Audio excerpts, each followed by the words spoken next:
channel JK World 035. So there is a place learn and motivate. So let's get started uh, our book reading series, episode 6 of Atomic Habit by James Clear. So today's topic is the two-step process to changing your identity. So your identity emerges out of your habits. You are not born with present beliefs. Every belief, including those about yourself, is learned and conditioned through experience. More precisely, your habit or how you embody your identity. When you make your bed each day, you embody the identity of an organized person. When you write each day, you embody the identity of a creative person. When you train each day, you embody the identity of athletic person. So the more you repeat a behavior, the more you reinforce the identity associated with that behavior. In fact, the word identity was originally derived from the Latin word assentiates, which means being, and identidem, which means repeatedly. Your identity is literally your repeated beingness. Whatever your identity is right now, you only believe it because you have proof of it. If you got to go to church every Sunday for 20 years, you have evidence that you are religious. If you study biology for 1 hour every night, you have evidence that you are studious. If you go to the gym even when it's snowing, you have evidence that you are committed to fitness. The more evidence you have for a belief, the more strongly you will believe it. For most of my early life, I didn't consider myself a writer. If you were if you were asked any of my high school teacher or college professors, they would tell you I always an average writer at best. Certainly not a standout. When I began my writing career, I published a new article every Monday and Thursday for the first few years. As the evidence grew, so did my identity as a writer. I didn't start out as a writer, it became one through my habits. Of course, your habit are not the only action that influence your identity, but by virtue of their frequency, they are usually the most important ones. Each experience in life modifies your self image, but it's unlikely you would consider yourself as a soccer player because you knocked a baseball once, or an artist because you scribbled a picture. As you repeat these actions, however, the evidence accumulate and your self-image being to change. The effect of one of experience tends to fade away, while the effect of habit get reinforced with time, which means your habit contribute most of the evidence that shape your identity. In this way, the process of building habit is actually the process of becoming yourself. This is a gradual evolution. We do not change by shaping our fingers and deciding to be someone earlier knew. We change bit by bit.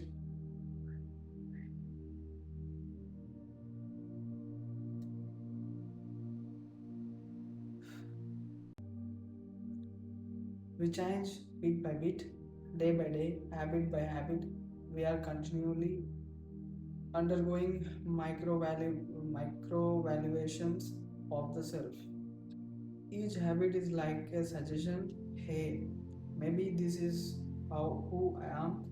If you finish a book, then perhaps you are the type of person who like reading. If you go to the gym, then perhaps you are the type of person who like exercise. If you practice playing the guitar, perhaps you are the type of person who like music.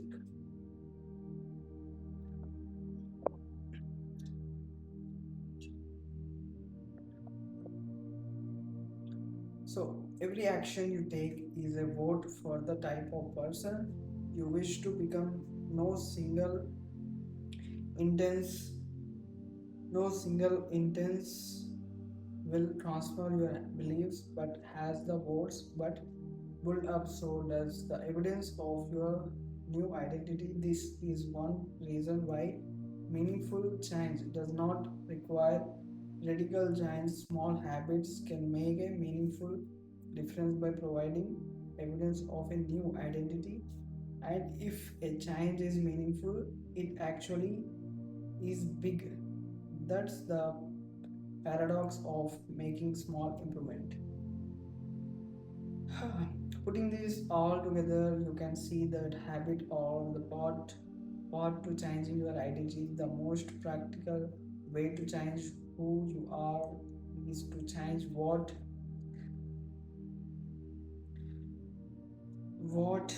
uh, what you do. Each time you write a page, you are a writer. Each time you practice the violin, you are the musician. Each time you start a workout, you are the athlete. Each time you are encourage your employees, you are a leader. Each habit not only gets results but also teaches you something far more important, to trust yourself. You start to believe you can actually accomplish these things. When the odds mount up and the evidence being to change, the story you tell yourself being to change as well. Of course, it works the positive way to. Every time you choose to perform a bad habit, it's a vote for the identity. The good news is that you don't need to be a perfect in any election. There are going be to be votes for both sides. You don't need a unanimous vote to win an election. You just need a majority. It doesn't matter if you cast a few voters for a bad behavior or unproductive habit. Your goal is simply to win the majority of the time. New identities require new evidence. If you keep casting the same votes, you will always cast. You are going to get the same result. You will always had. If nothing change, nothing is going to change. It is simple to step process.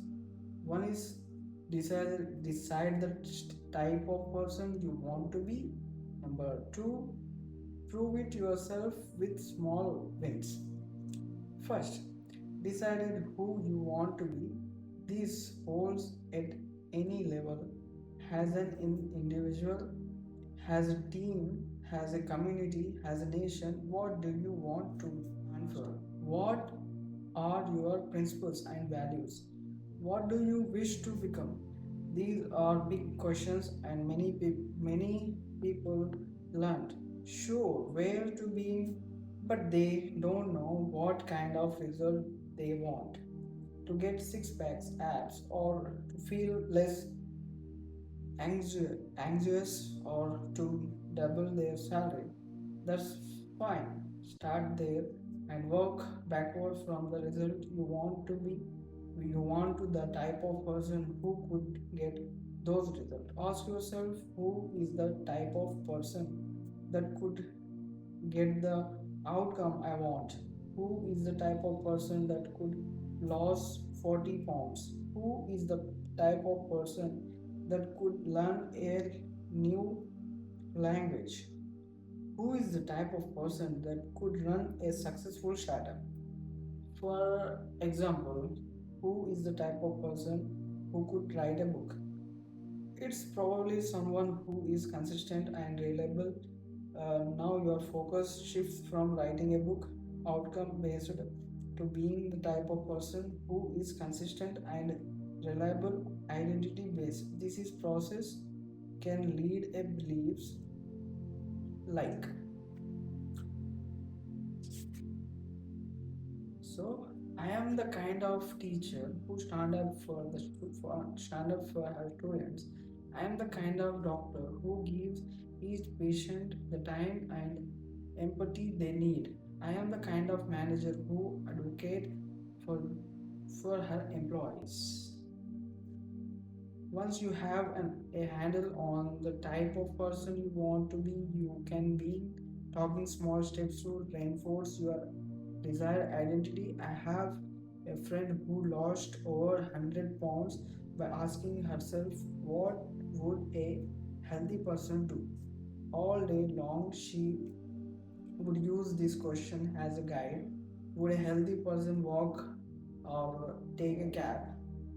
Would a healthy person order a burrito or a salad?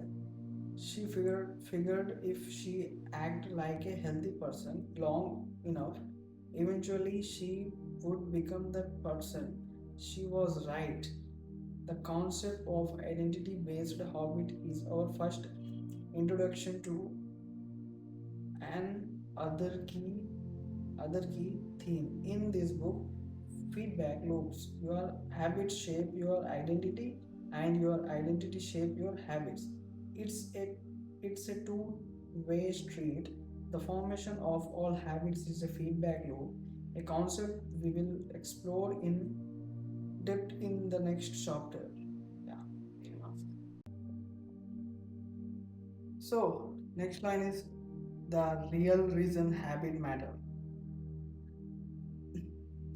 Identity change is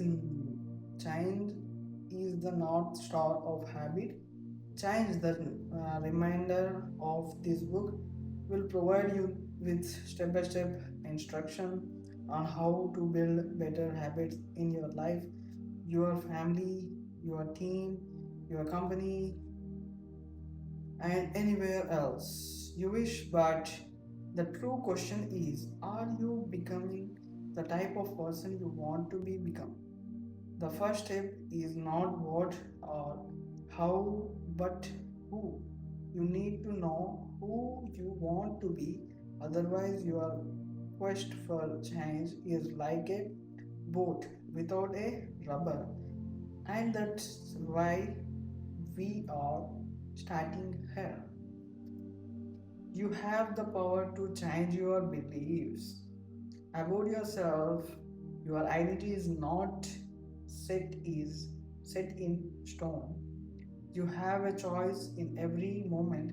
You can choose the identity you want to reinforce today with the habits you choose today. And this brings us to the deeper purpose of this book and the real reason habit matters. Building better habit isn't about littering your day with life hacks. It's not about flo- flo- flossing one tooth each night or taking a cold shower each morning or wearing the same outfit each day. It's not about achieving external measures of success like earning more money, losing weight, or reducing stress. Habits can help you achieving all these things, but fundamentally these are not about having something. They are about becoming someone. Ultimately, your habits matter because they help you become the type of person you wish to be. They are the channel through which you develop your deepest beliefs about yourself, which literally you become your habit. So, finally, the chapter is over, and the chapter summary is there are three levels of changing your outcome change, process change, and identity change. The most effective way to change your habits is to focus not on what you want to achieve but on who you wish to become. Your identity emerges out of your habits. Every action is a vote for the type of person you wish to become.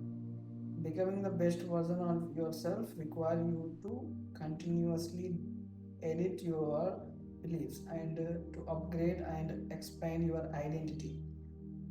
The real reason habits matter is not become because they can get you better result, although they can do that, but because they can change your beliefs about yourself. So that is the chapter uh, number second chapter is over, and listen carefully, word by word, sentence by sentence, what the book says, what the writer says, and what we apply in your life. That is important. Okay. So thank you for watching this video, and we will meet in next episode of book reading, atomic habits. There are so many chapters are there, so we will even complete half an a book. Will not complete half an a book. So we have lots of chapters. So listen carefully, word by word, sentence by sentence, and apply in your life. Okay, and give a like, comment, share, and subscribe to the channel JK World 035. So bye bye guys. See you in next episode. Right, next chapter.